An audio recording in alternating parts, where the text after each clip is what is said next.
Hello, నేను miss రావు.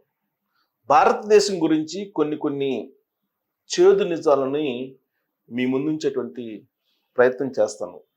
ఇది నేనేదో క్రియేట్ చేసి చెప్పేటువంటి న్యూస్ కాదు. అఫీషియల్గా వచ్చినటువంటి డేటానే మీ ముందు ఉంచదలుచుకున్నాను. National family survey, NF national family survey 5 ఇది వచ్చిందండి. నేషనల్ ఫ్యామిలీ సర్వే 5 అంటే ప్రతి సంవత్సరం చేస్తుంటారు. నేషనల్ ఫ్యామిలీ సర్వే 5 వచ్చింది. దీని ప్రకారం భారతదేశంలో ఉండేటువంటి జనాభాలో సగానికి పైగా వాళ్ళ నికర ఆస్తి 3,50,000 కన్నా తక్కువ ఉంది. 3,50,000 కన్నా వాళ్ళ నికర ఆస్తి తక్కువగా ఉంది. నికర ఆస్తి అంటే మనం ఎలా చూస్తామంటే వాళ్ళకు ఉండేటువంటి మొత్తం స్థిర చరాస్తులు మైనస్ అప్పులు తీస్తే నికర ఆస్తి అది 3,50,000 లోపు ఉందని చెప్పి తేల్చారు. కానీ మన వాళ్ళు ఏం చెప్తుంటారు తెలుసా? తలసరి ఆదాయమే చెప్తుంటారు 3,50,000 ఉందని. నికర ఆస్తే వాళ్ళకి 3,50,000 ఉంది, సగానికి మందికి పైగా. అంటే మన భారతదేశం ఏ విధంగా వికసిత్ భారత్ అంటున్నారు, దాన్ని వికసిత్ భారత్ అని చెప్పేసి అనుకోవాలేమో అనిపిస్తుంది. 2019-21 నేషనల్ ఫ్యామిలీ సర్వే తీసుకుంటే కనుక అది ఒక పాయింట్. ఇక రెండో పాయింట్ ఏంటంటే అంతర్జాతీయ కార్మిక సంస్థ, నేషనల్ లేబర్ ఆర్గనైజేషన్, ఇది ఏం చెబుతుందంటే 90% మంది నెల జీతానికి సంబంధించి టెన్షన్ ఎదుర్కొంటున్నారు అని చెప్తుంది. పనికి తగ్గ వేతనం లేదు, 1. 2, ఆహారం, విద్య, వైద్యం, ఇంటి అద్దె, వీటికి పోరాడుతున్నారట.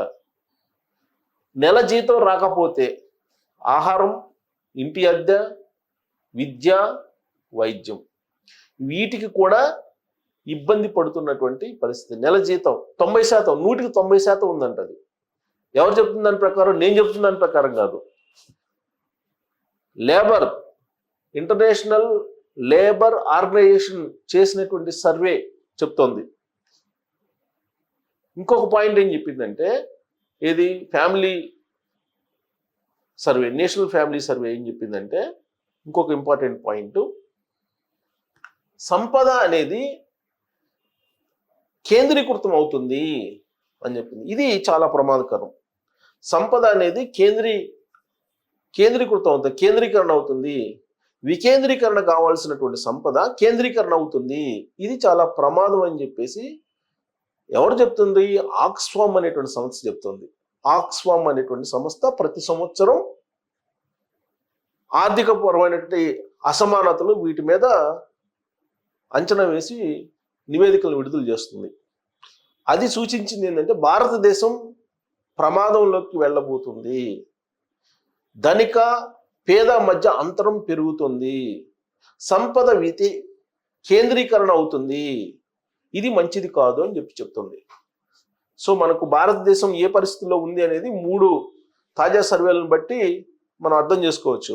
1, national family survey 5, 2, international labour organization, 3, Oxfam.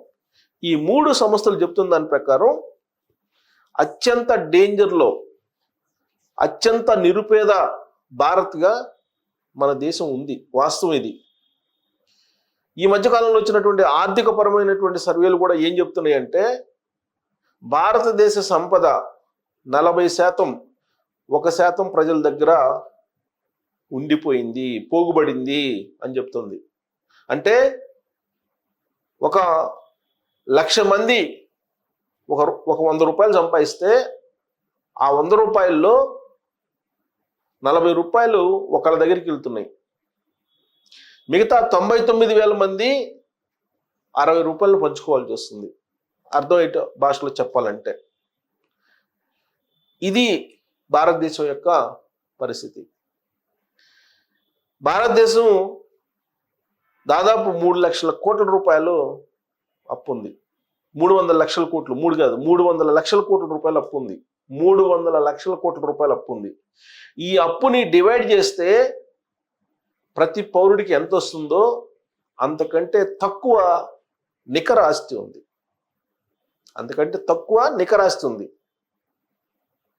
మనకి చెప్పేది ఏంటి? తలసరి ఆదాయం చెప్తారు, జీడిపి చెప్తారు, అసలు విషయం చెప్పరు. ఇక ఇంకొక ప్రమాదకరమైన అంశం ఏంటంటే ప్రపంచవ్యాప్తంగా కూడా ఇలాంటిది ఉంది, భారతదేశంలో కూడా ఉందని చెప్తుంది. ఏంటి? 90% మంది ఉద్యోగులు అభద్రతా భావంతో ఉన్నారు. సరైనటువంటి జీతాలు రానటువంటి, తగినంత పనికి తగినంత వేతనం, పనికి తగిన వేతనం లేనటువంటి సిచ్యువేషన్లో ఉన్నారు. అభద్రతా భావంతో ఉన్నారు.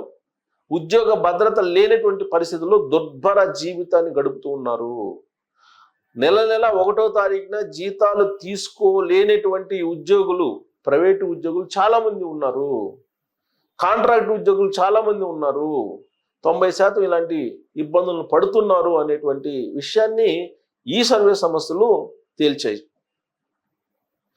మధ్యతరగతి వర్గాలు ఒత్తిడికి గురవుతున్నాయి, పేద వర్గాలు మానసికంగా కుంగిపోతున్నాయి అని చెప్పి ఈ నివేదికలు చెప్తూ ఉన్నాయి. ఇది వాస్తవం. దీన్ని మీ దగ్గర ఉంచుతానో లేదా నేను ప్రొజెక్ట్ చేస్తానో మీరు నెగిటివ్ షేడ్లో భారతదేశాన్ని చూపిస్తున్నారు, ప్రోగ్రెసివ్ మైండ్తో ఆలోచించట్లేదు అని చెప్పి అనొచ్చు, తప్పులేదు. కానీ భవిష్యత్ తరాల గురించి, భవిష్యత్తు గురించి ఆలోచిస్తే ప్రమాదంలోకి భారతదేశం వెళ్ళిపోతుంది. రాబోయేటువంటి రోజుల్లో పేద ధనికుల మధ్య అల్లకొల్లోలం జరగబోయేటువంటి డేంజర్ సిగ్నల్స్ కనిపిస్తున్నాయి ఈ నివేదికల ప్రకారం. ఎందుకంటే 91లో సంస్కరణలు, ఆర్థిక సంస్కరణలు స్టార్ట్ అయినప్పుడు అందరూ ఆహ్వానించారు, మంచిదన్నారు. తీరా చూస్తే ఈ ఆర్థిక సంస్కరణలు వచ్చిన తర్వాత 1వ తరం, 2వ తరం, 3వ తరం, ఇవాళ 4వ తరం ఆర్థిక సంస్కరణలో ఉన్నాం మనం. ఈ 4వ తరం ఆర్థిక సంస్కరణలు వచ్చే నాటికి ఇప్పుడు ఉన్నటువంటి పరిస్థితి ఏంటో తెలుసా? కుబేరుల సంఖ్య పెరుగుతుంది. 284 మంది కుబేరుల దగ్గర భారత సంపద పోగుబడి ఉంది. 40% సంపద అంతా కూడా వాళ్ళ చేతుల్లోకి కేవలం 254 మంది దగ్గర భారత సంపద పోగుబడి ఉంది. మరి ఇది మంచిదేనా? ఇదేనా వికసిత భారత్ అంటే?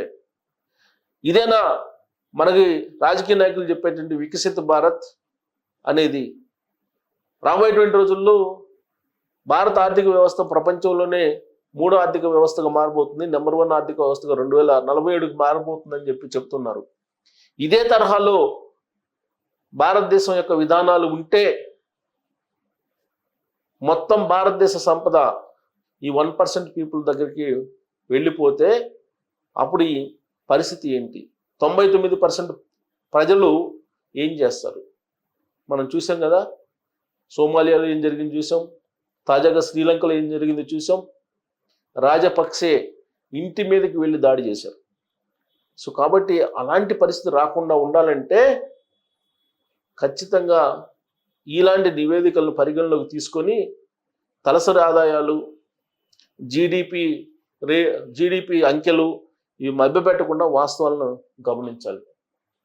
సో 99% మంది జీతం కోసం, నెల జీతం కోసం అభద్రతా భావంతో ఎదురు చూస్తున్నారని అంటే, ఆ జీతం రాకపోతే ఇంటి అద్దె కట్టలేని పరిస్థితి, వైద్యానికి ఖర్చు పెట్టుకోలేని పరిస్థితి, విద్యకి ఖర్చు పెట్టుకోలేని పరిస్థితి, చివరికి ఆహారం తినడానికి కూడా లేనటువంటి దుర్భర స్థితికి భారతదేశంలో ఉండేటువంటి వాళ్ళు 90% ఉద్యోగులు ఉన్నారని చెప్పి చెప్తుంది. ప్రభుత్వ ఉద్యోగులు కాదండి, ప్రభుత్వ ఉద్యోగులు వెల్ ఆఫ్, వాళ్ళకి అవసరానికి మించినటువంటి విధంగా జీతాలు ఉన్నాయి, బచ్చాలు ఉన్నాయి, సౌకర్యాలు ఉన్నాయి వాళ్ళకి. సో కాబట్టి వాళ్ళ గురించి కాదు, వాళ్ళు తప్ప మిగతా సమాజం ఏ విధంగా ఉందో ఈ సర్వేలు, national family survey, Oxfam, international labour organization తాజా సర్వేలను చూస్తే తిరోగమనంలో ప్రమాదకర స్థితిలో డేంజర్ స్థితిలోకి భారతదేశం వెళ్ళిపోతుంది. ఇదే పోకడ కనుక వెళ్ళిపోతే రాబోయేటువంటి రోజుల్లో మరి జగన్మోహన్ రెడ్డి గారు ఏం చెప్పారు కానీ ఆంధ్రప్రదేశ్లో 2024 ముందు క్లాస్ వార్ అని భారతదేశ వ్యాప్తంగా అది రాబోయే రోజుల్లో వచ్చే అవకాశం ఉందని మాత్రం మనం చెప్పొచ్చు. మరి ఇప్పుడు ఏ విధానాలను మార్చుకుంటారా, ఇదే విధానాలను కొనసాగిస్తారా అనేది మనం చూడాలి. Thank you.